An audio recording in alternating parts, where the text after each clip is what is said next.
dear colleagues. And today I would like to announce some initiative which we will implement commonly with Mental Wellness Society and International Platform on Mental Health and National Psychological Association of Ukraine. We would like to announce this initiative in order to facilitate discussion between professionals from different countries and professionals who are involved in this situation in Ukraine. Why we would like to organize this discussion? Because methods of trials and errors, it doesn't work with human. We should to firstly thoroughly discuss all details, and only after this we would be eligible to implement these tools in our work with children, with humans in Ukraine. And it is first reason, and second reason we meet with new challenges, new approaches. We meet with huge masses of people in the Ukraine. That's why I can claim that previous tools, they don't work effectively, and of course they don't work efficiently. That's why we would like to start our discussion, and I kindly thank for all participants, for Dr. Sherry, for Dr. Amit, and for Natalia Pavlev about their taking in time to stay here with us. And also I would like to add that we will share a presentation in Ukrainian, but we will have communication in English in order to connect English language professional and Ukrainian language professional together. So let's start our communication with introduction. So please introduce it as Dr. Shelley. Hello. I'm Dr. Sherry Kelly. I'm a psychologist in the United States, as well as a clinical neuropsychologist. I'm also a member of the Mental Wellness Society, and who's hosting this event with Viktor today. And I'm the chair of the parenting and education group of the Mental Wellness Society. I've been trained in crisis counseling. I've worked with children and families during and after 9/11, and also after school shooting in the United States. I've been working with children for more than 30 years. And I also worked with children in crisis in Europe. Thank you. Yeah, kindly thanks, and especially thanks that you would like to share your heart, your mind, your experience, your skills with Ukrainian refugees, with Ukrainian professionals and Ukrainian mothers. Yes, thank you. Please, Natalia. Oh, okay. Thank you very much. So my name is Natalia Pavlev, and I am child psychologist, and I work in an inclusive resource center of Shevchenko region in Lviv. So we work with children which have autistic problems. And now, as we have work today, so we have to work with all people all over Ukraine. We also work online to help our Ukrainian people and also children. Thank you. Kindly thanks for taking in time. I think your contribution will be highly significant for our discussion, because you have great experience in the work with children before this was circumstances and right now. So yes, thank you. Yes, it was a really good university for all of us. Yeah, university, like university. Yeah, surely. It's straight to the point. Yes, thank you. Dr. Amit?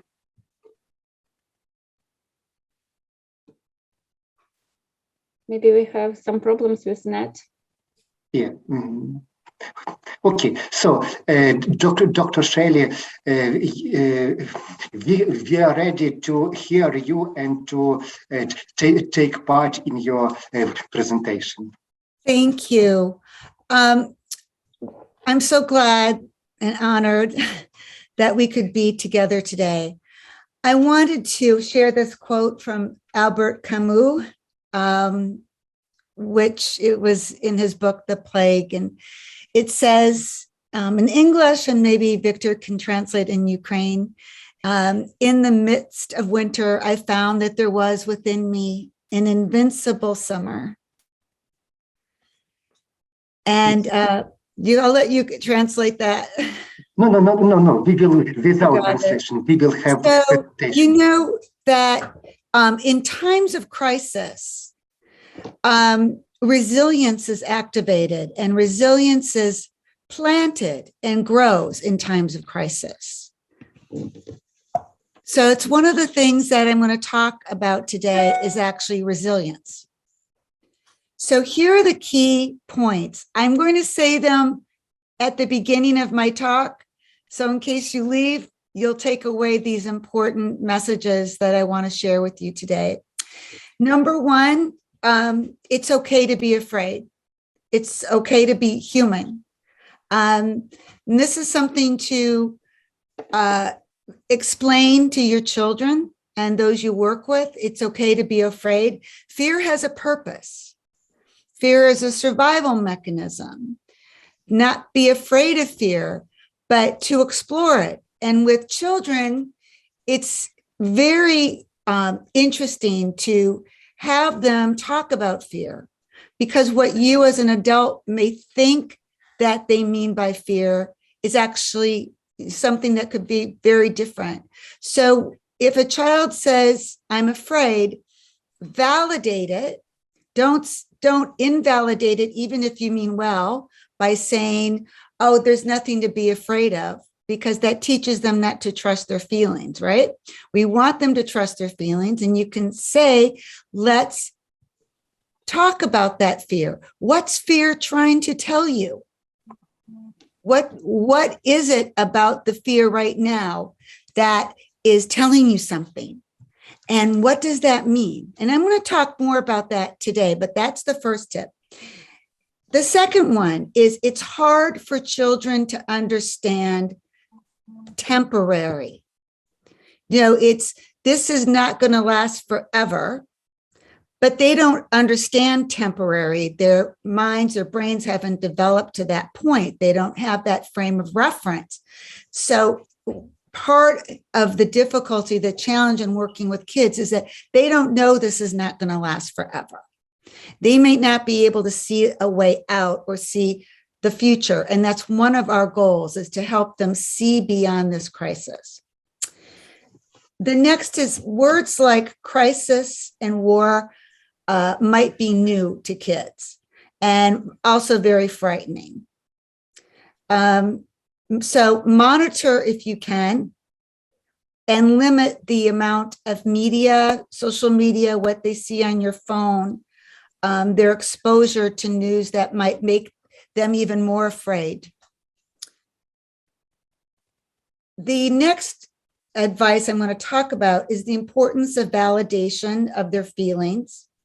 You validate, yes, but then you move to action. It's not just validating, it's now what? It's what are we going to do from here?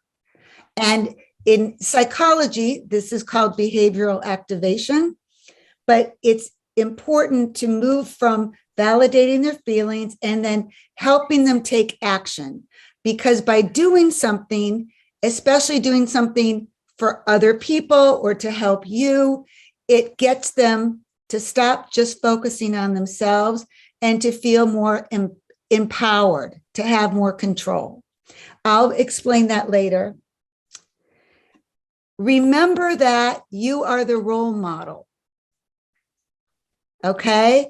And they will pick up on your anxiety as a crisis worker, as a parent, as an adult. They'll sense your frustration and fear. Be prepared also for a lot of questions that begin with why. Why can't I? Why are we here? Why do I sit here? And I'm going to discuss that today also, is the importance of preparing in advance for questions from children, preparing in advance also for stressful situations and amplification of the crisis, for things getting worse. You prepare not only for the situation, but you prepare your responses and your actions when those situations occur, so that you're not thrown off guard. You are prepared for the responses and the action to take before it happens. And then last, the importance of reframing and promoting the cognitive process in resiliency, how you help children reframe what happened. So it's not just, yes, you had to go to the shelter, or yes, the sirens went off, but then also reframing. This was a good practice. This was really a very mature or big kid action that you did. I'm so proud of you. You learned a lot. I'm really proud how you helped your little brother, or I'm proud how you helped mama. This is the type of reframing that it's not negative, it's positive. So the first step is, allowing yourself to be human, allowing your kids to be human, allowing your kids to be kids. Kids get so much comfort from other children. And this is what I have found in my work in crises, that, kids can be the biggest source of support to each other. Sometimes they just need to be with other children and they'll feel better. You also have permission to be a parent, to set limits with them, and to let kids know, we have to, yes, you can be a kid, but you also still have to mind my limits or mind what I say to you. And then also for mothers, permission to accept help from others. You cannot do it all, even though you may want to. Accept the help.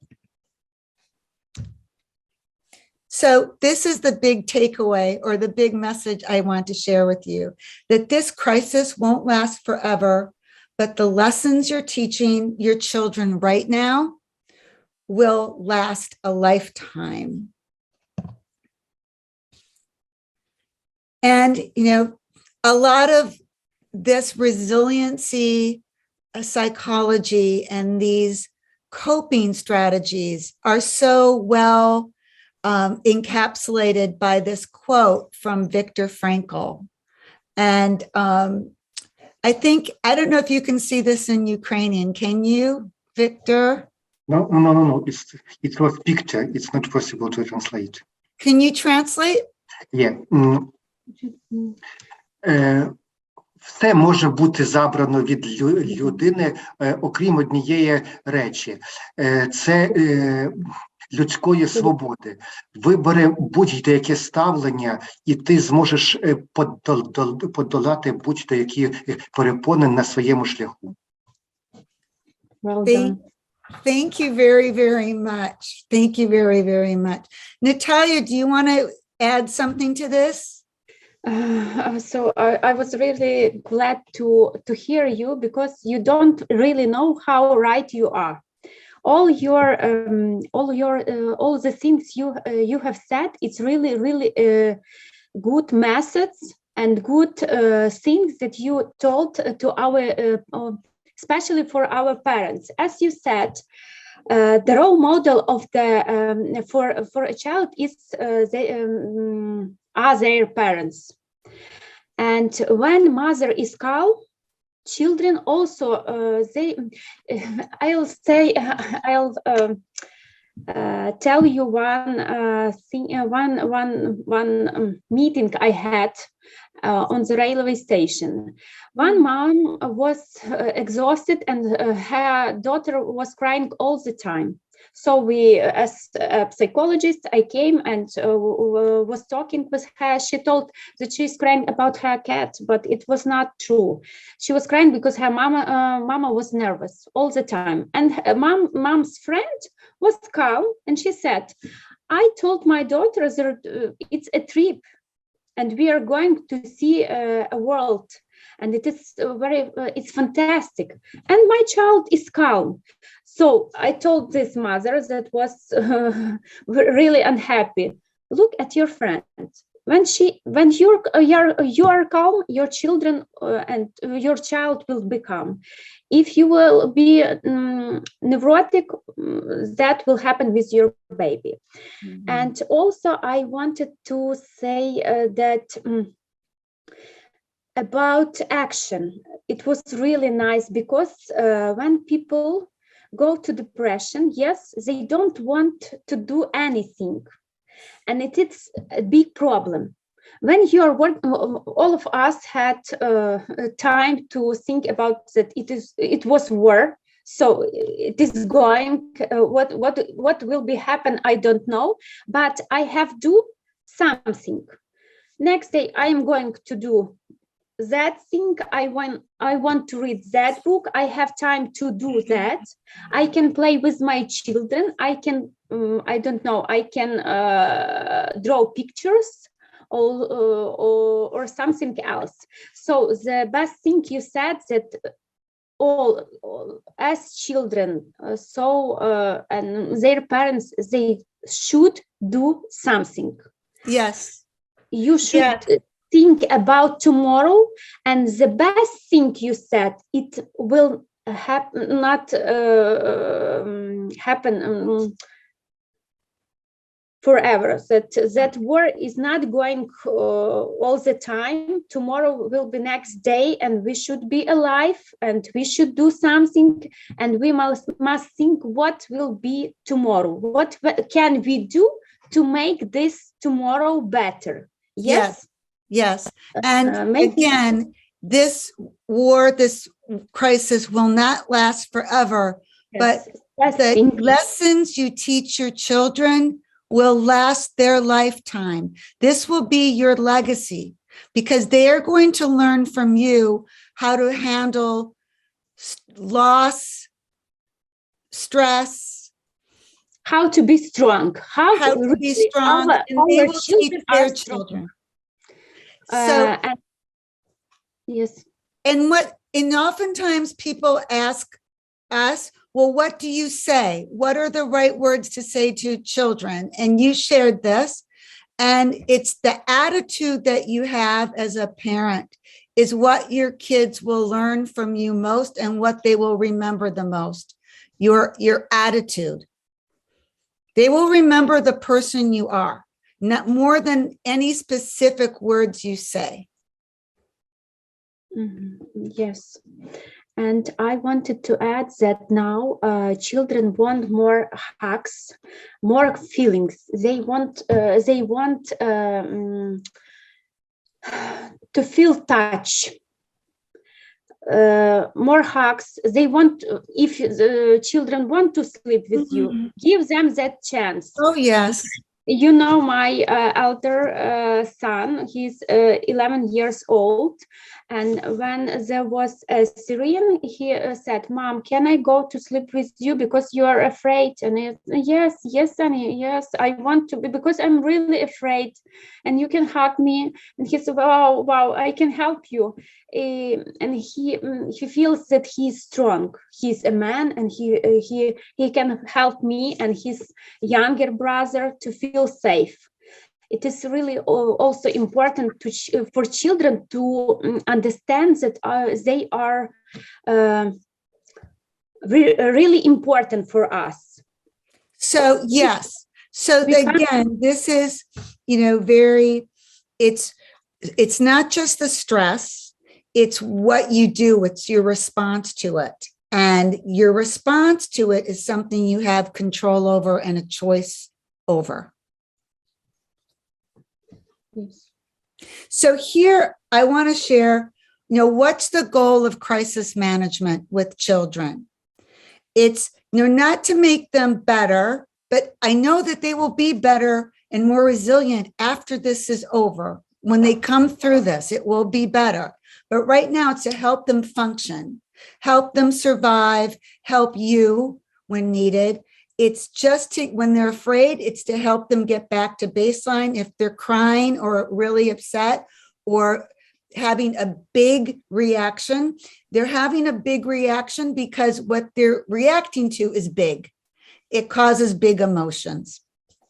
We want to maintain their safety. We want to also promote growth and resiliency from coping and helping them to make good choices, mindful choices.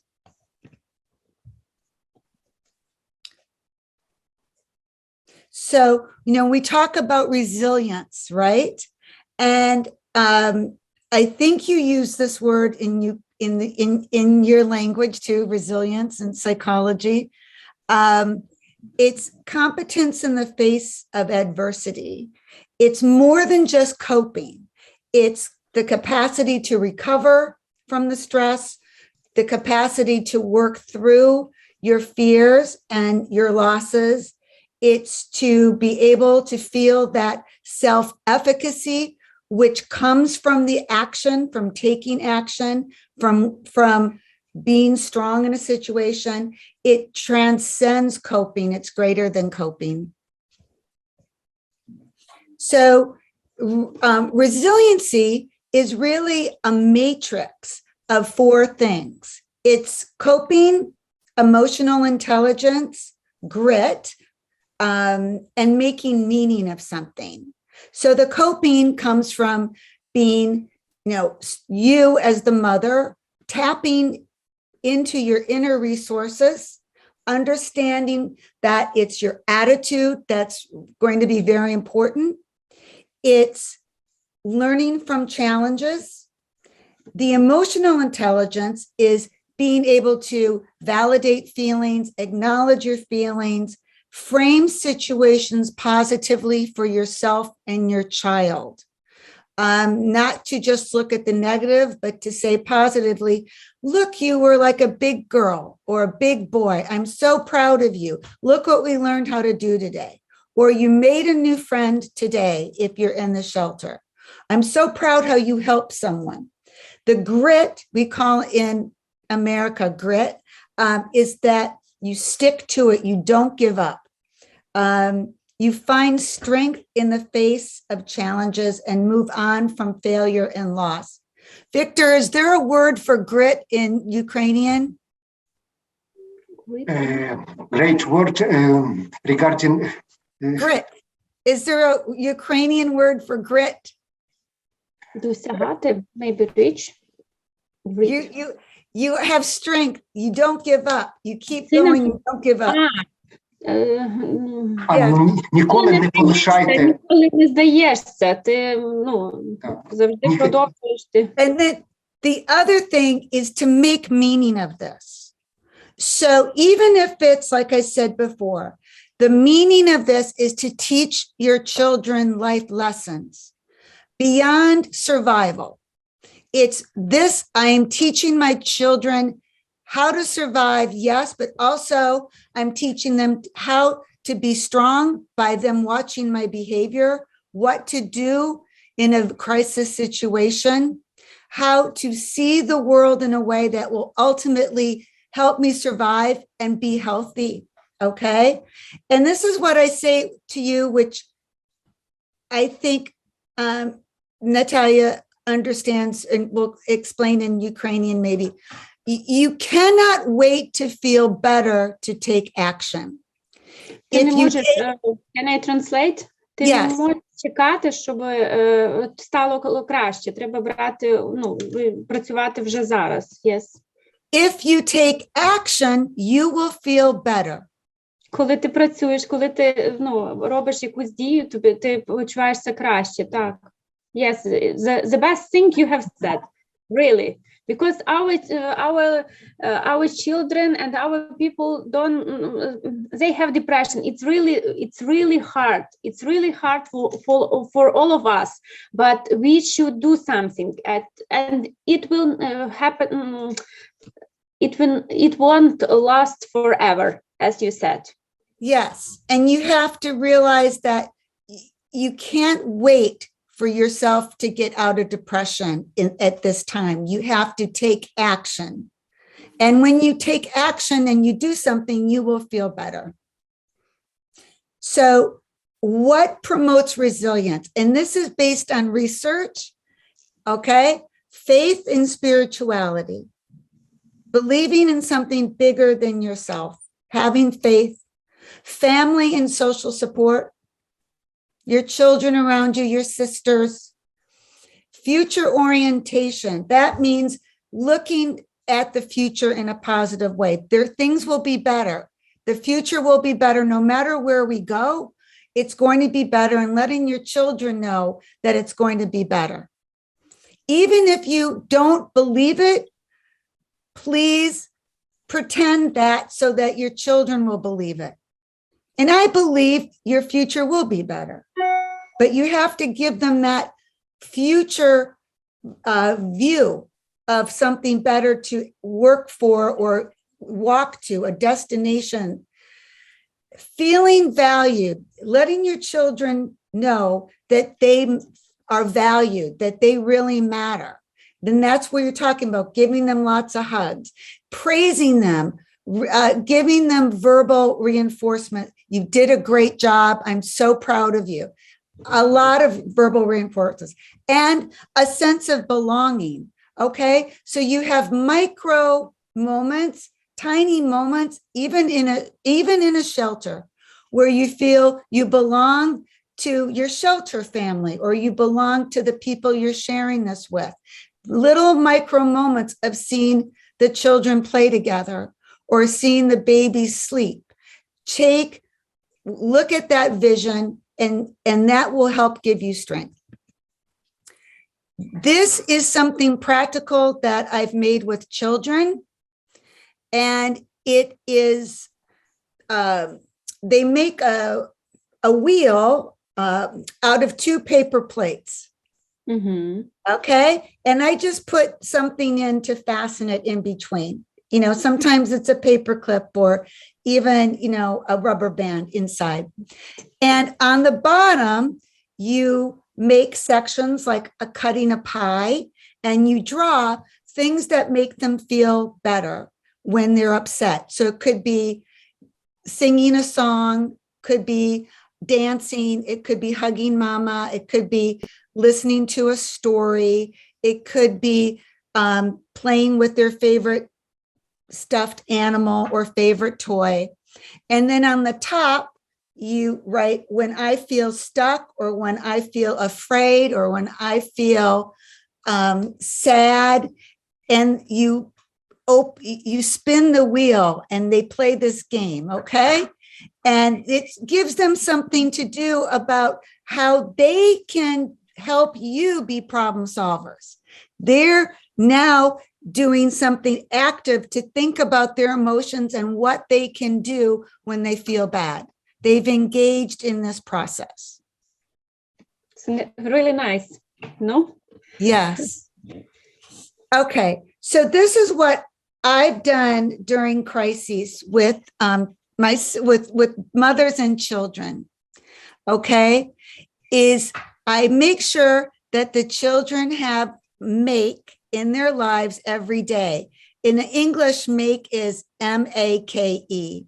Every day, to help build resilience. The M in English stands for mindfulness, thinking quietly about what's going in your body and your mind, having a positive mindset, meditating, or just listening to music and meditating, and just taking 5 minutes out to just think about your body and trying to calm yourself.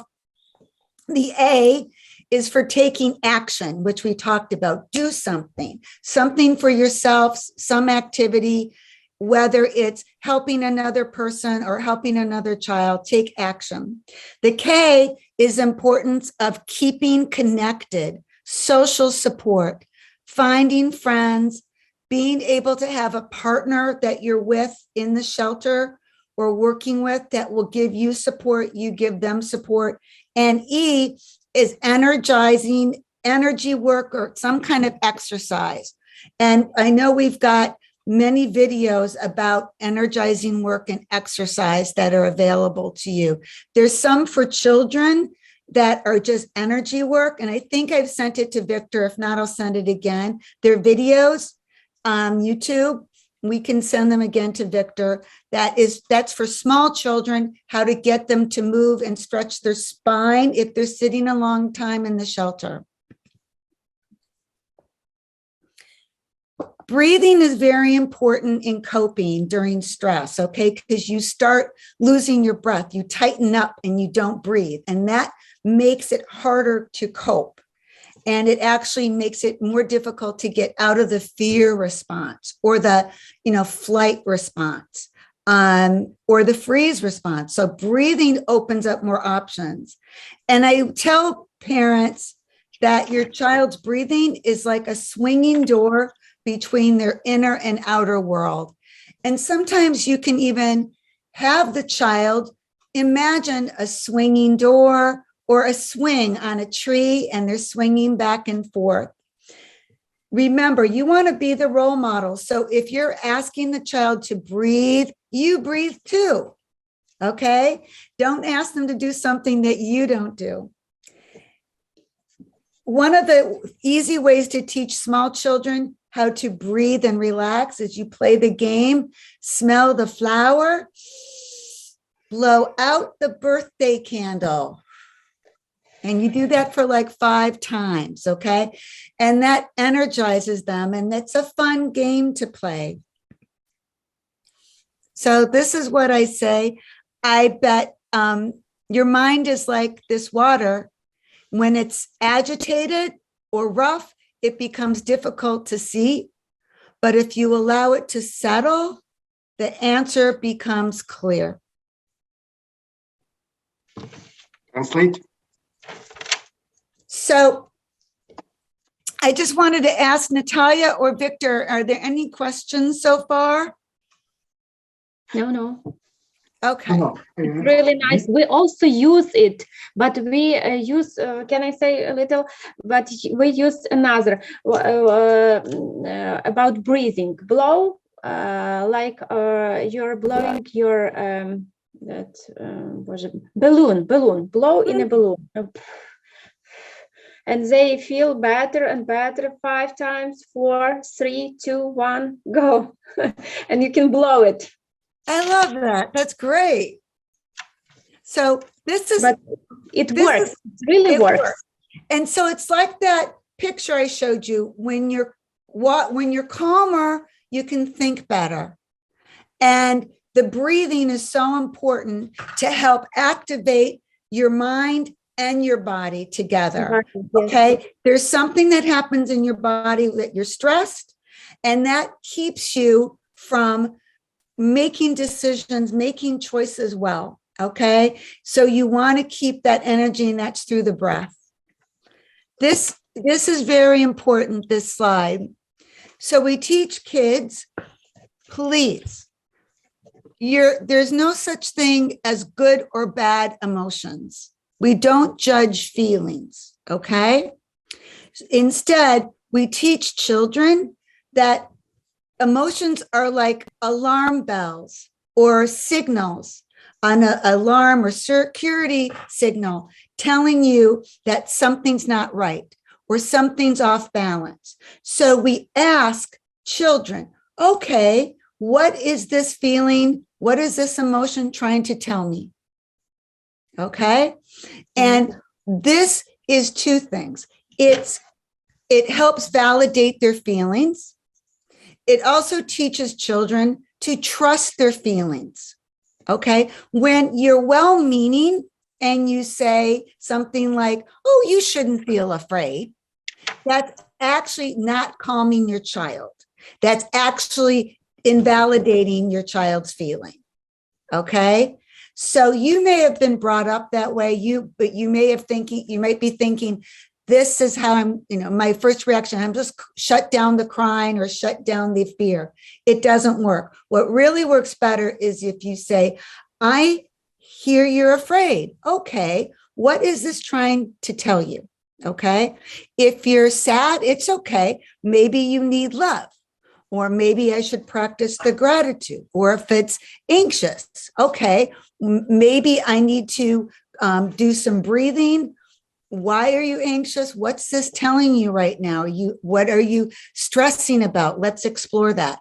And that actually gets the child calmer than if you say, calm down. There's nothing to be afraid of. Okay.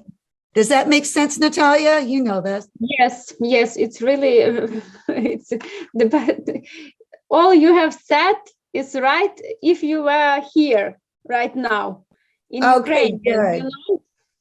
So, this is, really summarizing everything that I just said on this slide, that we want to validate feelings, that we want to, and sometimes what works is when you repeat what they said. Okay, I hear you're afraid. All right, now let's talk about what that fear is trying to tell you. What's that fear telling you about what's going on? How do you feel it? And then we move into what are we going to do about it? Or what can we do about it? And you can use that little paper plate art project I showed you to help the children with this. Okay, so let's get real. So if there's loss, grief, and death, children sense when you're lying. They're very smart. And we don't want to lie to children. We don't want to avoid or invalidate their senses. If they sense that there's something wrong, there probably is something wrong, okay? So we want to teach children, and with ourselves, we face life's problems head on, and we develop skills for coping later, and developing these skills for coping are much better in the long run than being lied to. In the long run. And I know you're all very, very strong people, and you don't want to avoid the reality. You face the reality and you deal with it head on. So why do I have a picture of an iceberg? Well, anger is a big part of what you and your children are dealing with right now. There's a lot of anger. And it's important that the children be able to express that or verbalize it. They should be angry. And anger can be motivating. Okay, sometimes it's just really needed. We don't want to stifle it. So remember, we don't judge emotions. We validate and explore emotions. And we explore what's underneath the anger. And by exploring what's underneath the anger, we increase coping. So I make this iceberg with kids often. Sometimes they draw it. The anger is what's on top of the surface, like the iceberg. But there's a lot more underneath the iceberg that you see. There's a lot more beneath anger. It can be fear, it can be resentment, it could be loss, it could be uncertainty, it could be embarrassment. Fear is one of the biggest things under anger. So this is actually a visualization I do, but I also make in therapy with kids going through crises, we draw the iceberg and explore what's underneath.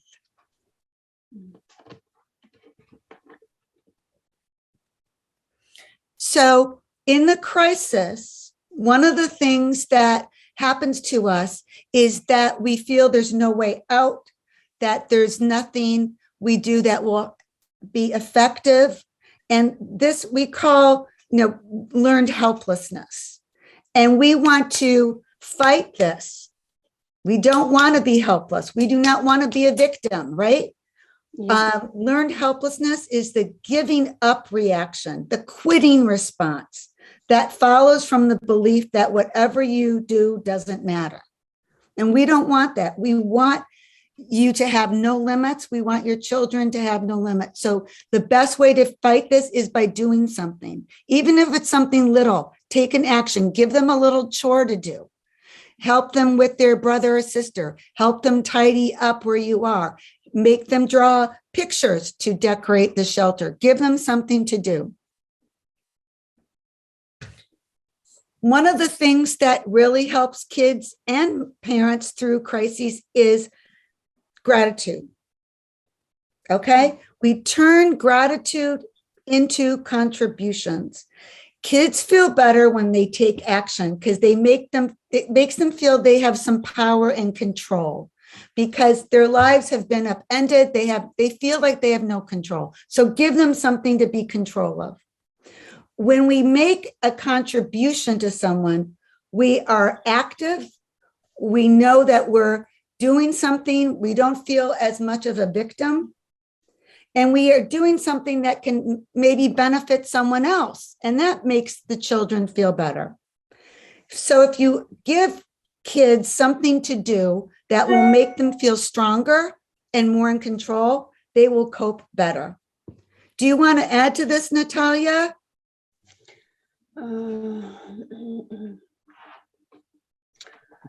Yes.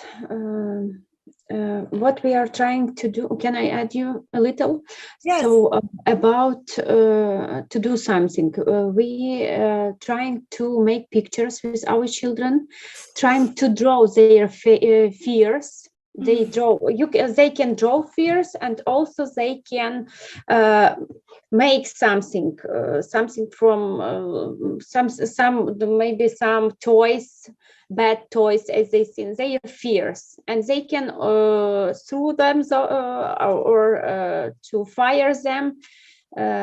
So another thing that I wanted to add, when we see our parents, we say that the decision made in a critical moment is correct, always correct.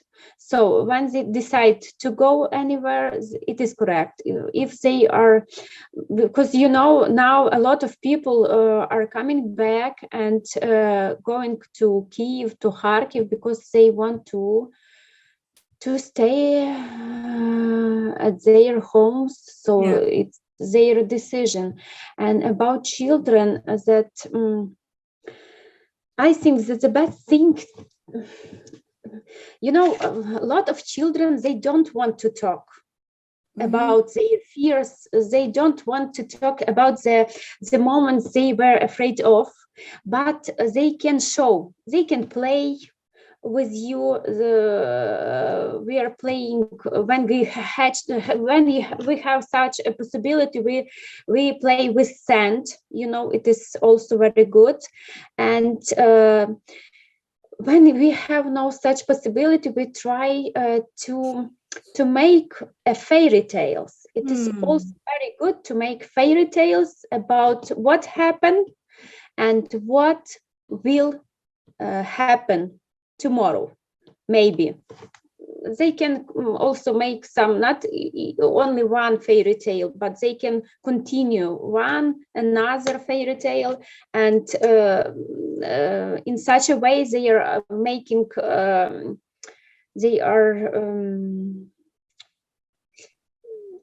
try to feel better, to not to fear. So one of the things that helps in the crisis, that goes very well with what Natalia is saying, is to have a goal for your actions and for helping your children.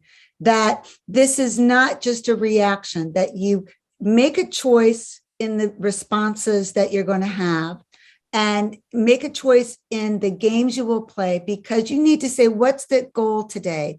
Is the goal today is to get bread? Or is the goal today to help my child calm down in this shelter? Or is it to move shelters? Or is it to get to another place? And how can I best achieve that goal? What must I do to best achieve that goal? And if you're a mom and you have children with you, you have to help manage the children so they can help you reach the goal, right? So a lot of what we're talking about is helping to manage the children's emotions and behaviors so that they can help you survive and get to the goal. Yes. So, remember, there was life before this, there's going to be life after this, okay? And when we feel powerless, it's important to feel mastery and control over something. And that's the taking of the action. We can't control this war. We can't control this situation that we're in, but we can control our responses. So, realizing that your emotions and responses are in your control can be empowering. Evaluate and challenge negative thinking. Catch yourself if you're saying something negative to your child. We are wired for negativity because negativity is a survival mechanism. Okay, right. So you have to kind of work against that and help your children when you start saying things that are negative. Like you said, we're going on a trip, or this is a game, or we are going to play this now, or we're going to have this time where we're going to be quiet, or we're going to, try to play. We're going to try to play this game to go to the shelter, and this is what we're going to do. And you get this in the mindset, and then positive reinforcement. Again, it's, I'm very proud of you. It's going to be a challenge, but I have every confidence in you that you can get through this. And those simple words are in many ways the most powerful for a mother to say to a child. I have every confidence in you. Okay? I play a game too, Natalia. This is my game. I play the what, not why game. Okay? So we turn it into a game with children. Okay? So we turn judgments and bad feelings into opportunities to take action. Okay? So we go from, why do I feel so sad? Okay. And this is easier than talking about emotions, right? To, what do the times that I feel sad have in common? Or what do those times I feel sad look like? What happens around me? What is it that happens all the time when I feel sad? Or what do we do about it when you feel sad? What helps you when you feel sad? Okay. Or why do I feel so anxious? To, okay, what do those times have in common that you feel anxious? Or what are the things triggering the anxiety? Okay, and then what might make you feel better right now? So we play the what, not why game. Okay, and again, I played this game too with mothers. It's called PAR, P-A-R in English. Positive reframing for parents. We prepare for the negative. Okay. We imagine in advance some crisis or some stressful event. We imagine it, and we imagine, how do we want to respond? How will we want to help our children? What will my attitude be like? So you anticipate in advance and prepare for your response set. Then while you're going through the crisis, you accommodate, which means you help the child. It's stressful, I know, but let's take out our suitcase of coping. Let's think about how we learn to cope. We either breathe, I rock you, I hug you. We talk about what the feelings might be telling you. We talk about what can we do right now to make you feel better. So you're not just wrapped up in the emotions, okay? But we're accommodating. We say, I have every confidence in you that you are going to be brave and you're going to come through this with mommy. That's where that validation and letting your child know that you have confidence in their strength. And then the R is what we call reframing afterwards. After the event's over, let's say the sirens are gone, and you say, you were such a brave girl. You were such a strong boy. You paid attention. You followed the directions. You came with mommy. What a great job. You're growing up to be such a big help to mommy. That's the 3 steps that I try to work with parents. So this is, I know all mothers are Wonder Woman or Superwoman, right? Yes, they are. So what can you control? Okay, you want to spend your energy on the things you can control.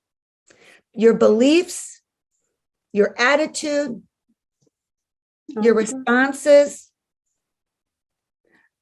how kind you are to yourself and others, and your actions. Mm-hmm. And this is also very important because right now, this is not only a war of missiles and bombs and tanks, it's a war of uncertainty. And your opponent is using uncertainty as a psychological weapon. Yes. And you must be prepared for that, okay? And the best way to deal with uncertainty is to put your energy in the things you actually can control right now and not focus on the uncertainty. Victor, do you want to add to that? I am listening to you thoroughly, and I completely agree with you. Yeah. It's correct. But also I would like to add that it's not only useful for mothers, but for fathers too. Yes. Yes, thank you. Now about this, it's about all people. Yes, thank you. Yes. So just being aware, just knowing that uncertainty is a weapon that your opponent will be using. And just by knowing that, you can figure out how to counteract it with your intelligence. Okay? That you know it and that you must put your energy in the things that you can control in your actions and your responses. So everyone here has strengths, okay? And our children have strengths. This is based on the work of a psychologist in the United States, Martin Seligman. And I played this game that was developed by 2 of his associates, Ruth Pierce and Ryan Nemec. And this is the C game. Or in America, we call it C, S-E-A. Okay? So this is what we do. We spot the strengths in your child. We explain what you saw, and we appreciate. Okay, so let me walk you through a scenario.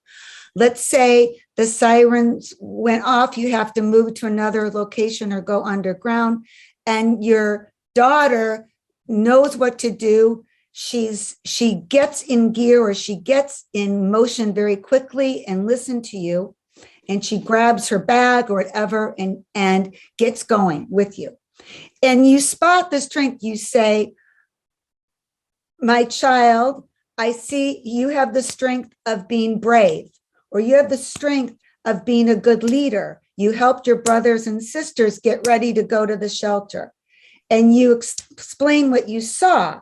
I saw you get the bag together. I saw you get your brothers and sisters together. And then the A is appreciate. I very much appreciate you helping. I appreciate what a big girl you are to help mommy or help your brothers and sisters. And the fathers can do the same thing with their children. And also this works for adults with your coworkers. Even if with our husbands and wives also. So, of course, now I'm going to make you laugh. I'm going to make you laugh. Of course, an American has to show you McDonald's, right? Yes. All of us like McDonald's. Around the world. You know, Russians are suffered because they don't have McDonald's right now. And yes. For them, it's the biggest problem for now. Yes. So everything I learned about psychology, I learned from McDonald's. Just kidding. But I'll tell you why. McDonald's is consistent. The children know what to expect every time they go to McDonald's, right? It's consistent. It's kid-friendly. They have limited choices. You give them limited choices. You can do this or you can do that. It still gives them the power, but you limit their choices, okay? You can have a hamburger Happy Meal or a cheeseburger Happy Meal. Those are your choices. Or you can have nuggets. You limit the choices, but they still are in control. They like structure. And that's very hard to do in a crisis if you're moving and traveling to stay safe. But you need to build something that's a structure, whether it's setting up their bed the same way or having the same toys a certain way or having a little tent in the shelter where they can feel safe. You choose, but something that's consistent or the same song every night before bed or the same story. Validate and repeat their concerns, okay? So you know when you go to McDonald's, right? The person at the counter repeats what you say. You'll have a hamburger with fries, or you'll have a hamburger and a Coke, right? They repeat what you say, right? So if you don't know what to say and your child's upset or trying to talk to you, you listen and you repeat. I heard you say that you don't want to go down in the shelter. I heard you say you don't want to do nap time, okay? The next thing that at McDonald's, after the clerk says, okay, you'll have a hamburger and a Coke. Then she says what? Do you want fries with that? Right? Yes. It's like what you do with your child. Instead of saying, do you want fries with that? You say, okay, you're upset. You don't want to go in the shelter. What can we do about this? What should we do? Help them be part of the solution, but ask them, we're going to move on from that. We're going to move on. Okay, I don't want to go to the shelter either, but we're going to make it fun today, or we're going to do something different. We'll sing a song today. It's moving from being stuck emotionally to moving forward by changing how you think or taking an action. Does that make sense? Absolutely. Yes, really, because they feel that they can control something. They Yes. can make choice. And you repeat and validate. Are also adults, and they can make choice. It's really now it's really important for children. And this works like if they're having an outburst, or they're crying, or they're having a tantrum, you repeat what they're saying. Okay. And then you move, okay, you're upset, you're angry, you're frustrated. I hear you. What can we do right now to make you feel better? Okay. So we prepare for the stress, the frustration, and the challenges. And you as a parent are going to prepare for the response set. You pause and catch yourself. Catch yourself if you're being negative, if you're in that negative default mode. Catch yourself because you want to be a positive role model and teach your children how to act appropriately. Help yourself and your children feel less powerless by doing something and taking action. So if I could build a resilience kit, this is what would be in the resilience kit for adults and children. Praise your children, praise yourself and others, validate emotions, make choices for action and your responses, prepare for your response before the stressor, assign or make meaning and purpose to this experience. You're going through this for a reason, and there's a greater meaning. And by expressing a meaning and purpose for what you're going through helps people survive better. Make goals for your future. Okay, make a goal for today and goals for the long term and the short term. Okay, and then figure out a map. How am I going to get to that goal? What am I going to do? How am I going to get my children to that goal? Future planning becomes hope. They need hope. Okay, and this is what I say. If you find pebbles of positivity, little pebbles of positivity to share with your children, and they will see mountains of possibilities. Great. Thank Really you great. very much. Are there any questions? It was really a nice lecture. Thank you, Natalia. I'm very thankful. Yes, because we didn't work. As for me, all Ukrainians didn't know what it is war. So to live in such a time, it's a really big possibility for all of us to. It really makes us stronger, and I don't know, we feel moment better. Now we feel moment really better. Good. And a big possibility for us to learn more. The whole world is so humbled by your strength. You show the world a strength, and your courage is inspiring to people all over the world. Okay, the courage of the children, the mothers and fathers, the people working, the volunteers, the crisis workers, the people fighting, the courage is inspiring. We are thankful, really. And you are teaching the world. Yes. Kindly thanks for your presentation, for sharing of your experience and of this best approach, how to support children. And also, and I would like to add that, on my opinion, in the terms of short-term crisis intervention, first of all, we should to provide support for mothers or for parents. Only after this, we can work with children. Because you write correctly and very well that never pretend for children. Yeah, they don't only hear; they first of all see you even non-verbal, your gestures, your non-verbal language. That's why I think we should just suggest to parents never pretend before children, because they see false. They see this false. So first of all, we need to support mothers and children, and after this, we can commonly with mother and children support to the children. And also, I would like to add that the one of the things which will be connect association between